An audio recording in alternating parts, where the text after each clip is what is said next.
I've always considered myself a quiet man, one who prefers solitude and peaceful relaxation over the droning hum of cities or the pounding bass of nearby drunken parties. That's why I moved up here to the Upper Peninsula of Michigan and took up a position as a park ranger in the Porcupine Mountain State Park.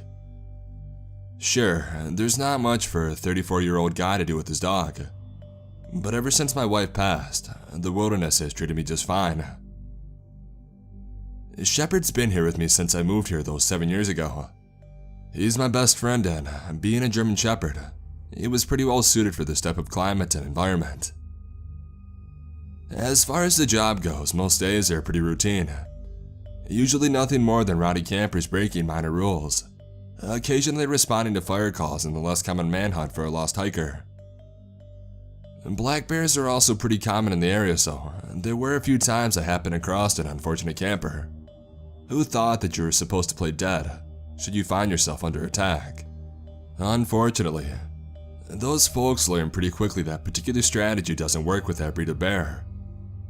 It's always a pity to lose a camper to the wild, and metaphorical insult is added to a literal injury when paperwork and phone calls consume the rest of my days in those cases. Thankfully, those sorts of calls are rare, as bears are more likely to saunter away from people rather than become aggressive.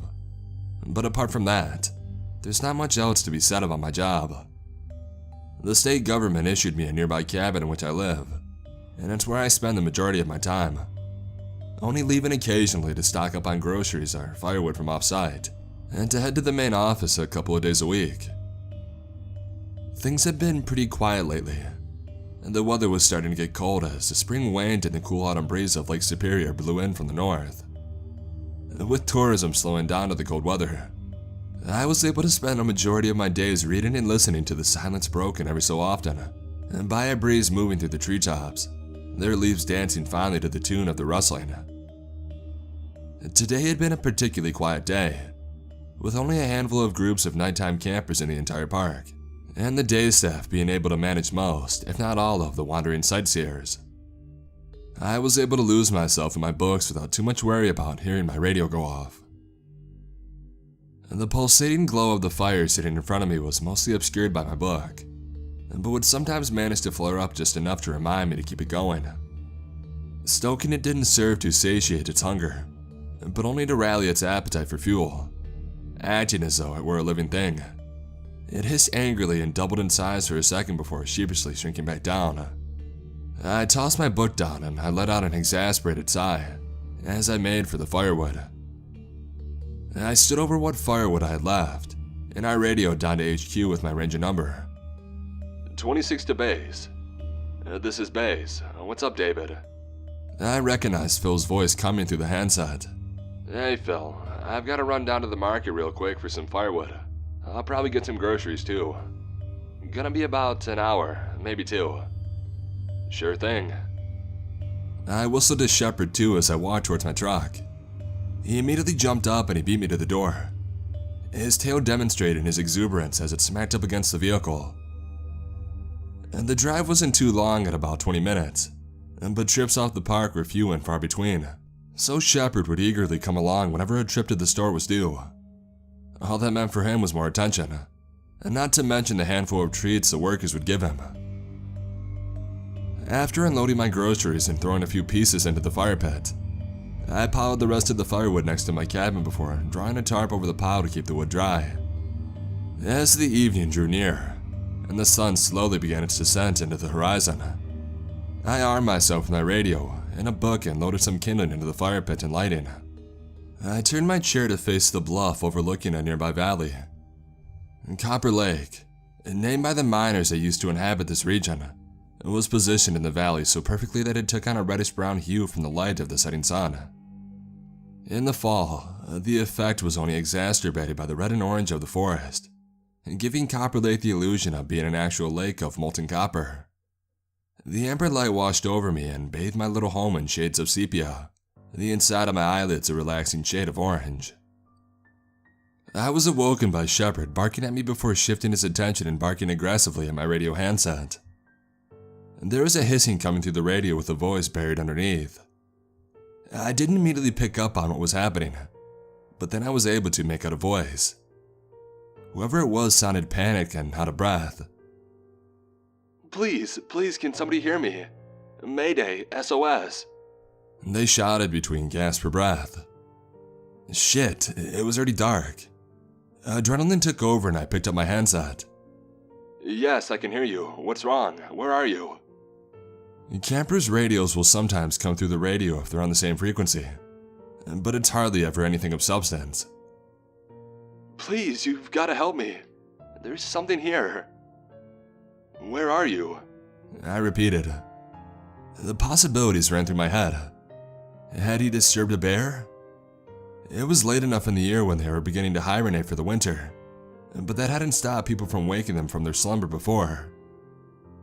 I'm by the water. There's a small mountain. Rustling of clothes and trembling fingers on zippers made their presence known through the transmitted sound waves. I'm south of the mountain and there's water here. I'm waving a light around. And wouldn't you know it, I saw a slight, flickering light down in the valley below. I see you. Stay there. I'm on my way. I quickly threw on my coat, grabbed my handgun, and made my way to the cliff. There is a steep incline on the cliff that extended down to the valley below. I had slid down it before for quick access to the area, and now it seemed like a good idea to use it. I gathered only a few scratches and scrapes on my arms from the descent down the cliff, and I hurriedly leapt up and continued in the direction of the light I had seen by the lake. Shepard hopped down to different rocks and ledges to keep up with me. I knew these woods well and had ventured down in the valley before. As I approached the lake, my pace slowed until I was quietly walking through the bush, listening for any signs of distress. Nothing. It was as if this person had already disappeared. There were no signs of life immediately apparent to me down by the water. And then I heard it. A gunshot. One lone gunshot. The implications drawn from which were never good thoughts.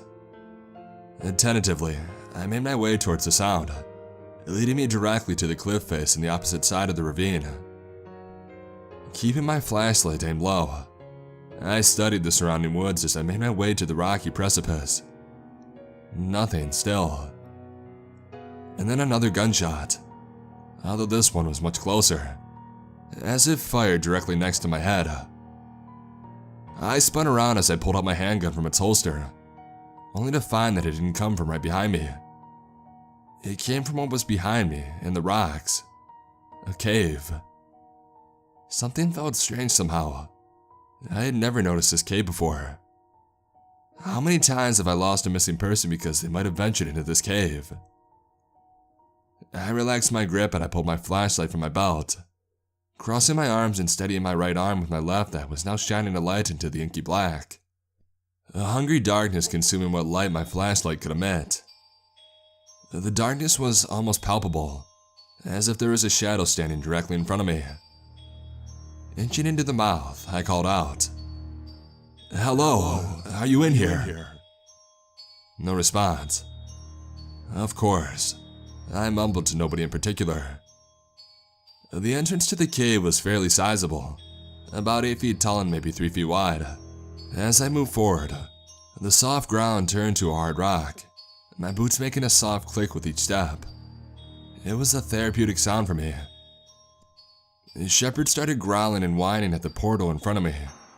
He was never a fan of caves, something to which I had become accustomed. I was starting to get discouraged as I cautiously made my way into the cave, looking back to find him lying, whimpering still his eyes begged me not to go. There was nothing of interest so far, and no signs to lead me to whomever had taken refuge in here, and no signs that a bear had made this his abode. No anything. The air was simultaneously heavy and light, like if you were to stir up a mixture of oil and water. They weren't combined, just kind of entwined. I can't really describe how the atmosphere felt. I didn't allow myself to dwell on it. The soft clap of my boots echoed faintly off the walls with each step deeper into the unknown. The air started to grow heavier, and the familiar smell of a rotting animal started to make its way into my nose, lending more credibility to the thought that I had found myself venturing into the den of a local bear.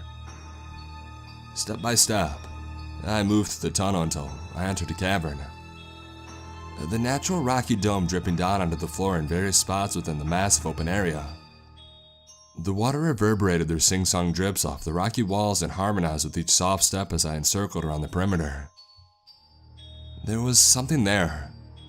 A sound buried underneath the echoing drips in the rock beneath my feet. A crunching, much akin to walking on a fresh, heavy snow. I shined my light on the source of the noise, and then I saw it. Slumped before me, under the harsh light of my flashlight, was a creature, humanoid in size, but far from it in appearance. Its skin was gray and tattered, with putrid flesh hanging loose from its body, exposing the sinew and muscle beneath, like rotting meat on the bones of a long-dead carcass. And two spindly legs protruded from its body, bent beneath it unnaturally with the help of an extra knee on each of the thing's legs. The creature's arms bore a similar appearance. An extra joint caused its arms to arch out in front of it, where they ended in massive clawed hands hovering over a mangled mess of flesh and bone. Its head was looking down towards the body in front of it, which I now recognized to be a bear. The lifeless animal's fur strewn around its corpse, and the creature dug one hand into the pile in front of it and slowly drew out a fistful of meat. The squelching sounds of raw meat sent shivers through me, and almost drowned out the pounding of my heart within my own eardrums for a second. It slowly drew its hand up towards its face, while simultaneously turning to face me. It was only now that I got a good look at its face. Dear God, its face. Its eyes were large and a horribly bright shade of yellow. A piece of skin under its eyes was so loose, I swear I could see the white shade of bone. The thing looked at me, and it smiled. It smiled. Its teeth were like that of a deep-sea anglerfish. Long, needle-like, menacing, with bits of flesh hanging between the roots of its teeth. "Oh, good. You're here. Please come and join me, won't you?" It spoke in a distressed voice that I had come to rescue. Nanoseconds passed before I had forgotten about my drawn firearm and I dropped it onto the hard floor. The fight immediately became flight, and I did what any human with instinct to live would do. I ran. Claws scraped against the rocky walls behind me, and the stomping of my boots resonated in my ears heavily, until each exhale and gasp for air would drown it out. It granted me a moment of mental escape as the adrenaline moved my numb legs in a flurry. The skittering and scraping followed as I found my way back to the entrance and burst into the open valley by Copper Lake. Fresh air rapidly replaced the stale and fetid air that had filled my lungs just moments ago. I bolted past Shepard as he quickly turned around and followed. Barks and cries paired with the frantic sprinting of his foresaw paws against the soft earth beneath as we raced to the cliff we had descended earlier to reach the valley. I saw Shepard in the corner of my eye as he raced to the regular path up the cliff. I was too panicked to look behind me as I began to climb, rhythmically sinking my fingernails into the earth and scaling the incline I slid down earlier. The earth and nature I had come to love was the only thing that separated me from the refuge of my home.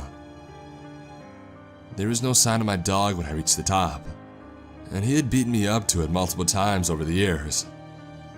I ran into my cabin and I slammed the door behind me. I watched for Shepard to barrel up the path like he normally would, but there was no sign of him. There was no sign of anything. And my heart sank as I continued to peek out my windows, but still, I saw nothing. I sat on my bed and I passed out from fear and shock within seconds.